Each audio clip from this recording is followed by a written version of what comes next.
और देखो ऐसे बना।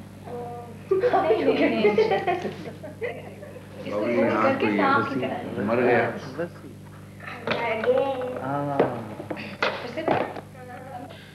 क्यों भाई, इस बॉर्डर पे सब ठीक ठाक है ना? आजा आजा। आज तो तोपें नहीं चल रही है ना? मैं तो डर रहा था कहीं जंग ना चल रही हो और तोपें मेरी ही तरफ दाग दी जाएं। मैं तो इसीलिए सेफ्टी हेलमेट पहन के आया हूं। अबे इधर आ और चुप करके बैठ जा। देख लिया बाबूजी, आज ये कैसे दहाड़ रहा है। और उस दिन लगा हुआ था अपना फैमिली ड्रामा करने। मैं फैमिली ड्रामा कर रहा था, वो तो ये रो रहा था। मैं क्या रो रहा था? अरे सुन लिया बूपी, ये अंदर से अपनी आंखों पे पानी लगा के आया था तुम्हें बेवकूफ बनाने के लिए। नहीं, मैं सचमुच रोया था। पकड़े गए। वो तो दरअसल भाई साहब की आंखों में आंसू देखकर मुझे रोना आ गया था। नहीं, मैं तब तक बिल्कुल नहीं रोया था। ये तो उसके बाद रोया था। वो क्या कह के हाँ, रहेगा तो तुम मेरा भाई ही ना। अरे कोई है, इसे निकालो यहाँ से, ये फिर से झगड़ा करवाने आया है। सुन लिया बाबूजी, अब आप भी मुझे बताइए। खबरदार, अगर किसी ने देशी के खिलाफ कुछ कहा तो। थैंक यू बाबूजी। अरे मैं जानता था इस घर में बाबूजी ही मेरे अपने हैं। वो तो ठीक है, पर मैंने तेरी हिमायत की तो इस डर से कि कहीं तू मेरी ही नकल करने लग जाए। सर बाबूजी, सीधी सी बात तो ये है कि अगर रसोई घर में 4 बर्तन हैं तो कभी कभार तो ठनकेंगे ही। I beg your pardon? आपने औरतों को बर्तन कहा? I'm sorry, मैं तो भूल ही गया था कि अब इस घर में औरतों का झंडा उठाने वाली भी कोई रहती है। प्लीज देशी भाई साहब, ये बातें बंद कीजिए, वरना मैं कहूंगी कि आप हमारे जख्मों पर नमक छिड़क रहे हैं। ओके, बंद जी, बंद। वैसे मुझे खुशी है कि हम अपने किए पर भी इस तरह से हंस सकते हैं। गोया आपको फिर हंसने की जरूरत महसूस हुई तो अब फिर वही फैमिली ड्रामा करेंगे। देशी भाई साहब। बाबूजी, अब इस खोते ने बात छेड़ ही दी है तो मैं भी कुछ कहना चाहूंगा। बस बस, अब ये टॉपिक बंद। नहीं बाबूजी, मैं चाहता हूं कि हम में कुछ बातें बिल्कुल साफ हो जानी चाहिए।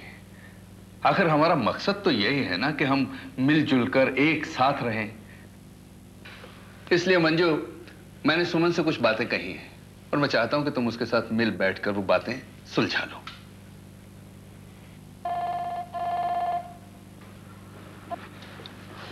हेलो। हाँ जी, 1 मिनट। भाई साहब आपका फोन है। बजाज। मैं अभी आया। बाबूजी, मुझे अभी दफ्तर जाना पड़ेगा। सब ठीक तो है ना? आप चिंता नहीं कीजिए, ठीक नहीं भी है तो हो जाएगा।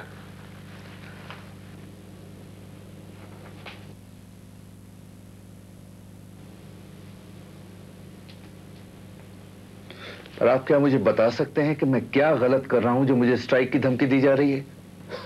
मिस्टर बजाज, इस देश में वर्कर को काम पे रखना बहुत आसान है, लेकिन उसे काम से निकालना बहुत मुश्किल। पर बात सिर्फ उन वर्कर्स की नहीं है ओबिट साहब। आप उन डिमांड्स का क्या करेंगे जिसका चिट्ठा उन्होंने अभी अभी पकड़ाया है? उसमें वो ज्यादा तनख्वाह चाहते हैं, अपनी छुट्टियों में बढ़ोतरी चाहते हैं। मैंने फिर भी कहा मैं गौर करूंगा। आप मुझे सिर्फ इतनी गारंटी दे दीजिए कि आप कंपनी की प्रोडक्शन बढ़ाएंगे। ऐसी कोई गारंटी आपको नहीं देंगे मिस्टर बजाज। अगर उन्होंने ऐसी कोई गारंटी आपको दी तो इसका मतलब होगा कि वो इस बात को स्वीकार करते हैं कि आज तक प्रोडक्शन में कमी उनकी वजह से थी। तो फैसला कैसे होगा ओबिट साहब? उन्हें मेरी हर बात में चाल क्यों नजर आती है? इसमें ना आपकी गलती है मिस्टर बजाज और ना उनकी। दरअसल ये तो सदियों से एक झगड़ा चला रहा है मैनेजमेंट और वर्कर्स के बीच में, जिसमें विश्वास नाम की कोई चीज नहीं है। और ये रिश्ता आपको विरासत में मिला है मिस्टर बजाज। देखिए, मेरा बरसों का एक्सपीरियंस है। मैंने इस लेबर डिपार्टमेंट में बहुत लड़ाइयां देखी हैं मैनेजमेंट और वर्कर्स के बीच में। इसलिए मैं आपसे कहता हूं कि मुझे आसार अच्छे नजर नहीं आते। Still don't worry mister Bajaj, मैं मिश्रा जी और दूसरे लीडर्स से बात करने की कोशिश करूंगा। और हां, मेरा आपको भी सुझाव है कि आप भी वर्कर्स की डिमांड को जरूर रिकंसिडर कीजिएगा।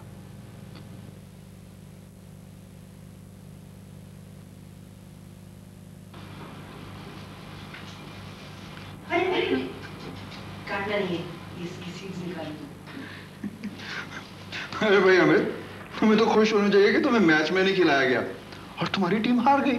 क्या कह रहे हो चाचा? चाहे मुझे खिलाया गया है नहीं, लेकिन जो टीम हारी वो मेरी टीम थी। अरे वाह बेटे, क्या बात कही है। इसे कहते हैं सच्चा खिलाड़ी। अरे बाबूजी, यहाँ सच्चे खिलाड़ी की किसको जरूरत है? हार या जीत के मुकाबले हम इस बात पर ज्यादा ध्यान देते हैं कि हमारे पड़ोसी हारे या जीते। अगर हॉकी या क्रिकेट का टूर्नामेंट हो रहा हो ना और हमारे पड़ोसी भी हार जाएं और हम भी हार जाएं, तब तो कोई बात नहीं। और अगर हमारे पड़ोसी जीत जाएं और हम हार जाएं, तब बहुत रोना आता है। देखो बेटे, हालात चाहे जैसे भी हों, तुम अपनी मेहनत मत छोड़ना। मेरी एक बात याद रखना कि हर इंसान की जिंदगी में एक मौका जरूर आता है। अब वो उस मौके के लिए कितना तैयार है, उसका भविष्य इस पर निर्भर करता है। इसलिए तो कहता हूं कि अपनी तैयारी पूरी रखो। चेक। Hi everybody. नमस्ते दादाजी। नमस्ते बेटा, आओ। हाय शशि। हाय। आओ आओ शशांक, आओ बैठो। नहीं बस चलूंगा। थोड़ी देर बैठ जाओ। नहीं बस चलता हूँ अनीता। हाय अमित। हाय। कैसे हो? All right. उदास है। अच्छा, चलो फिर तुम्हें घुमा फिरा लाते हैं। उसे वो अपना उदासी दूर करने वाला नुस्खा भी बता दो। फिश, ये भी कोई उसकी उम्र है भजन गाने की? चलो।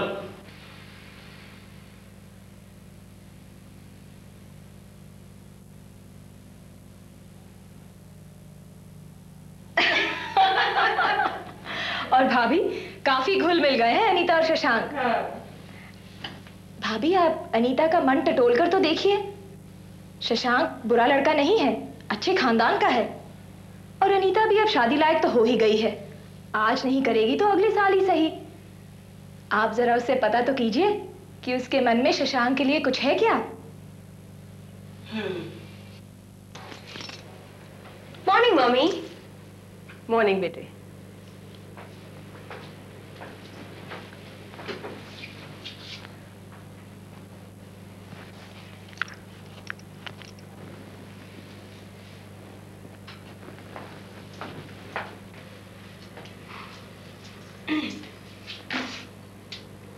प्लीज, ये शशांक कैसा लड़का है? He is a very nice boy mama. उसके घर कभी गई? नहीं, उसे अपने घर से कोई खास लगाव नहीं है। और जहां तक मैं जानती हूँ, वो अपने घर सिर्फ रात को सोने जाता है। क्यों? उसके घर में सिर्फ उसके डैड होते हैं और कोई नहीं होता। और उसकी माँ? उसकी माँ नहीं है, उन्होंने खुदकुशी की थी। Oh my God. जब वो बहुत छोटा था। उसकी माँ और पिताजी के बीच काफी प्रॉब्लम्स थे। बस तब से उसकी बात अपने पिताजी के साथ सिर्फ हाँ या ना तक सीमित है। Have you begun to like him? Mummy come on. What? I'm your mother. मुझे हक है कि पूछ सकूं कि उस लड़के के साथ सिर्फ दोस्ती है या बात कुछ आगे बढ़ी है? सिर्फ दोस्ती है मम्मी। तुम्हें शादी तो करनी है, और तुम्हारे डैडो में ऐसे तो नहीं कि तुमसे तुम्हारी राय ना पूछे? जानती हूँ। Could I have some breakfast now? I'm famished. Okay.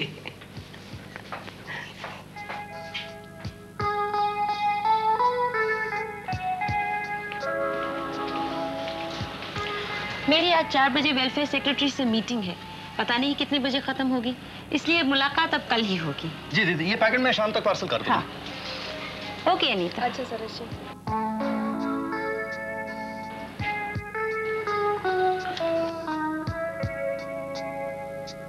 चलिए जी, ये काम भी हो गया। अब और क्या बचा है जिंदगी में करने के लिए? How old are you, Shashank? देखिए, आपने मुझसे मेरी उम्र पूछी, कोई बात नहीं। किसी और मर्द की उम्र मत पूछिएगा, क्योंकि हिंदुस्तान में मर्द भी अपनी उम्र छुपाते हैं। हाँ, वो और बात है कि औरतें अपनी उम्र कोई 5-7 साल कम बताती है, मर्द कोई 1-2 साल की हेराफेरी करता है। इसलिए अगर मैं आपसे कहूँ कि मेरी उम्र 30 साल है, तो आप समझिएगा यही कोई 32-1 साल होगी। तुम्हें जानते हुए तो मैं तुम्हें 29 का ही समझूंगी। यानी फिर तो हम उम्र हुए। Shut up, I'm not 29. तो क्या इसमें 4-5 साल और जोड़ लूं? शशांक। खैर छोड़िए, असली मुद्दे पर आइए। आपने मुझसे मेरी उम्र क्यों पूछी? यूं ही सोच रही थी कि हिंदुस्तान में 25 तक पहुंचते पहुंचते लड़का लड़की दोनों को शादी में ढकेल दिया जाता है। तो तुमने शादी कैसे नहीं की? क्यों? आपने मेरे लिए कोई लड़की पसंद की है? मैं क्यों करने लगी? बस यूं ही जानना चाहा कि शादी को लेकर तुम्हारे क्या व्यूज हैं? मेरे ख्याल से हर अक्लमंद आदमी को शादी करनी चाहिए। यानी तुम भी करोगे? मैं अपनी बात नहीं कर रहा था। Shashank, you're impossible. वैसे क्या आप ये अक्लमंदी करने की सोच रही हैं? जी नहीं, लेकिन मम्मी पापा चाचा चाची बस यही कहते रहते हैं कि आज नहीं तो कल तुझे शादी तो करनी होगी। And I hate the very thought of it. चलिए फिर तो आप भी हमारे इस गुट में शामिल हो जाइए। मतलब ये कि हमने तो शादी ना करने की कसम खा रखी है। You're joking? नहीं, सच। मैंने विवेकानंद जी को अपना गुरु माना हुआ है। और जब गुरु ही सारी जिंदगी ब्रह्मचारी रहे तो शिष्य कैसे शादी कर सकता है?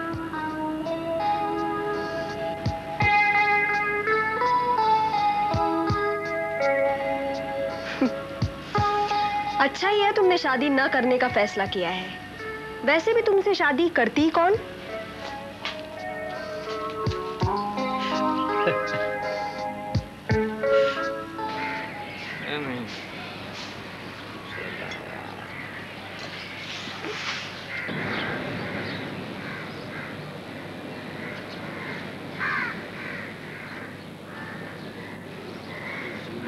कहाँ रंगबाजी हो रही है?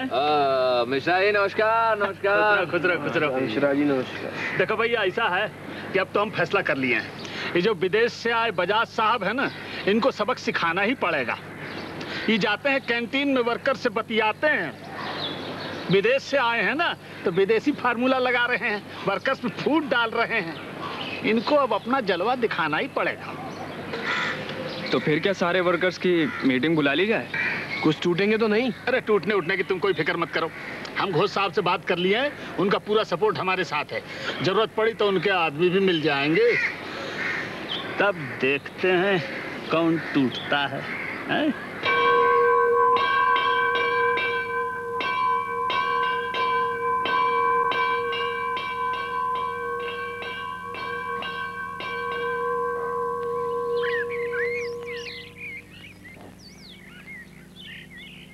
दादाजी, ये मंदिर में नारियल लेने वाले पुजारी क्या दोहराते रहते हैं बार बार?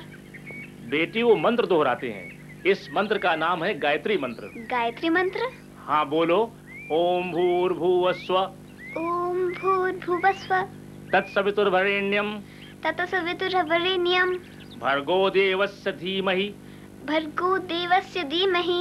धियो यो न प्रचोदयात्। धियो यो न प्रचोदयात्। प्रचोदयात्। फिर से बोलो बेटी। इसे बार बार बोलने से क्या होता है दादाजी? मन में जो भय होता है ना, डर, वो भाग जाता है। मन मजबूत होता है, आदमी बड़ा ही शुद्ध महसूस करता है। जिसे नहाने के बाद? हाँ बेटी, ये आत्मा का नहाना हुआ। क्या ये मंत्र हमें स्कूल में सिखाया जाएगा? स्कूल में तो मुझे लगता है कि नहीं कि ये मंत्र सिखाया जाता है। मगर क्यों दादाजी? इससे तो मन का भय भाग जाता है ना? हाँ, लेकिन आजकल डर को भगाने के लिए बहुत सारी गोलियां चल पड़ी हैं। एक खाई और डर गायब। अपनी सभ्यता और उसकी ताकत हम भूलते जा रहे हैं। लेकिन तू फिक्र मत कर बेटी, मैं तुझे मंत्र सिखाऊंगा। अच्छा दादाजी, ये मेरे स्कूल की टीचर ने ये क्यों कहा कि कल अपनी दादाजी को साथ लेकर आना? ये तो पता नहीं बेटी, वो तो उनसे मिलने पर ही मालूम पड़ेगा।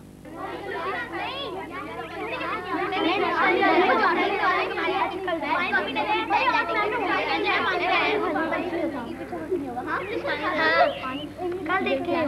अरे नहीं,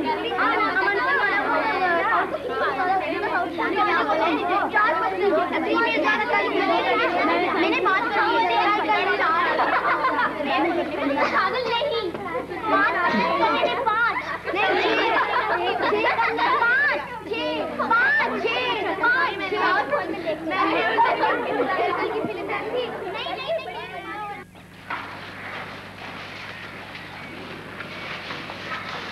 नमस्ते। Good morning. आपने मुझे याद किया था? जी हाँ, देखिए मिस्टर बजाज, प्रिया को ट्यूशन की जरूरत है। मतलब मतलब ये कि जो इंग्लैंड में इसका सिलेबस था और जो यहाँ है उसमें बहुत अंतर है। तो आप मुझे बताइए, मैं एक रिटायर्ड आदमी हूँ, मैं उसे पढ़ाऊंगा? जी नहीं, ये सारे सब्जेक्ट आपके ज़माने में थे ही नहीं। चौथी क्लास के लिए ऐसे कौन से सब्जेक्ट्स हैं जो मैं पढ़कर समझ ना पाऊँ? आखिर उस जमाने में मैंने एमए पास किया हुआ है। देखिए, आजकल सभी बच्चे ट्यूशन लेते हैं। मेरा काम था आपको वार्न करना, सो मैंने कर दिया। बाकी आप जाने, कहीं ऐसा ना हो कल को बच्ची फेल हो जाए और आप कहें कि इसकी प्रोग्रेस के बारे में हमने आपको बताया ही नहीं। आखिर मैं इसकी भलाई चाहती हूँ, सोच लीजिएगा। आप एक बात मुझे बताइए, हम अपने बच्चों को यहाँ क्यों भेजते हैं? पढ़ने के लिए। तो क्या इन्हें ठीक से पढ़ाया नहीं जाता यहाँ पर? जी हाँ, क्यों नहीं। तो ये ट्यूशन के लिए क्यों जोर दिया जाता है? मेरा एक पोता है शशि, जब वो स्कूल में था तो उसकी टीचर ने भी यही कहलवा भेजा था। अब आज वो कॉलेज में है तो अलग से शाम को क्लास में जाता है। अब ये लोग लंदन से आए हैं तो आप ट्यूशन के लिए जोर दे रही हैं। मैं पूछता हूँ कि आप लोग हार मान गए हैं कि आपसे बच्चों को पढ़ाया नहीं जाता, या कि ये सौदेबाजी है, फेल करने की धमकी देकर पैसा हटने का तरीका? नहीं नहीं, आप गलत समझ रहे हैं। दरअसल आजकल सिलेबस इतना वास्ट हो गया है कि कुछ बच्चों को एक्स्ट्रा टाइम की जरूरत पड़ती है, इसीलिए ये ट्यूशन। अगर ऐसी बात है तो स्कूल का वक्त बढ़ा दीजिए, यहाँ की फीस बढ़ा दीजिए, ताकि माँ बाप को मालूम हो सके कितने रुपए उनको भरने हैं। देखिए, ज्यादातर माँ बाप अपना पेट काट कर बच्चों को पढ़ाते हैं। जितनी फीस आप बताते हैं उतने रुपए की तैयारी वे करते हैं। अब ये अलग से ट्यूशन का आ जाना या टीचर को अलग से पैसे देना, इसके लिए वो तैयार नहीं होते और नहीं उनकी जेबी होती है। अब हमारे यहाँ गुरुकुल की रीत रही है, गुरु को भगवान का दर्जा दिया गया है। अगर गुरु के ऊपर से बच्चों का विश्वास उठ गया तो ये पीढ़ी क्या शिक्षा पाएगी? इसलिए आपसे विनती करता हूं कि आप ट्यूशन के चक्कर छोड़िए, और अगर बच्चे की भलाई की इतनी चिंता है आपको तो स्कूल के बाद यहाँ बिठाकर पढ़ाइए। मेरी क्लास का वक्त हो गया है, मैं चलती हूँ। प्रिया, जल्दी क्लास में आ जाना। दादाजी, दादाजी, ना। अगर मैं फेल हो गई तो? फेल कैसे हो जाओगी? मैं तुम्हें पढ़ाऊंगा। जाओ क्लास में जाओ। दुख की बात है कि कुछ शिक्षा बांटने वालों को खुद ही शिक्षा की जरूरत है।